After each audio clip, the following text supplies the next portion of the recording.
So, if you've been keeping an eye on the markets, you've probably noticed silver making some, well, pretty shocking moves. But what if I told you the craziest part might still be coming?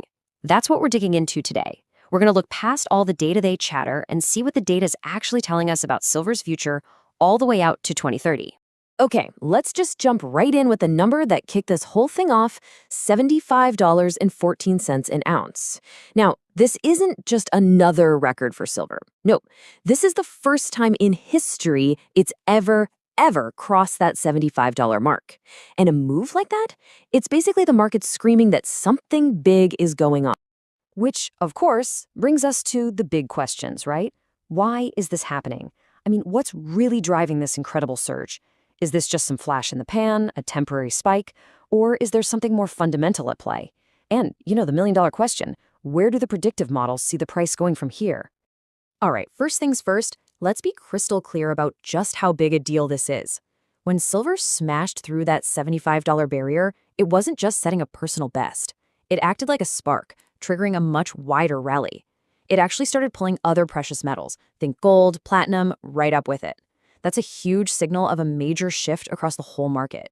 But a price surge like this, it doesn't just happen out of nowhere. It's not a vacuum. If we really want to get a handle on where silver might be headed, we've got to look under the hood and see what's fueling the rocket. And let me tell you, there are some seriously powerful forces all converging at the exact same time. So you can basically think of this rally as standing on four key pillars. First up, the expectation of U.S. interest rate cuts, right? When rates are expected to fall, holding cash is, well, it's less attractive. So investors start looking for other places to put their money, like silver. Second, we've got global uncertainty. In chaotic times, people have always flocked to precious metals as a kind of safe haven. It's historic. Third, you've got potential supply shortages. That's simple economics. When demand is high and supply is tight, prices go up. And finally, number four is industrial demand. See, unlike gold, a ton of silver actually gets used up by industries, solar panels, electronics, you name it. That creates this constant underlying demand that just isn't going away. And this is where it gets really interesting because it's not just us saying this. Check out this quote from UBS analyst Giovanni Stonovo. He totally backs up the point about interest rate expectations being a huge driver.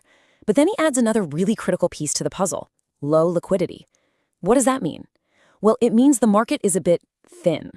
So even relatively small moves by investors can cause these massive whiplash-inducing price swings that we've been seeing. Okay, so we've covered the why behind the surge. Now for the fun part.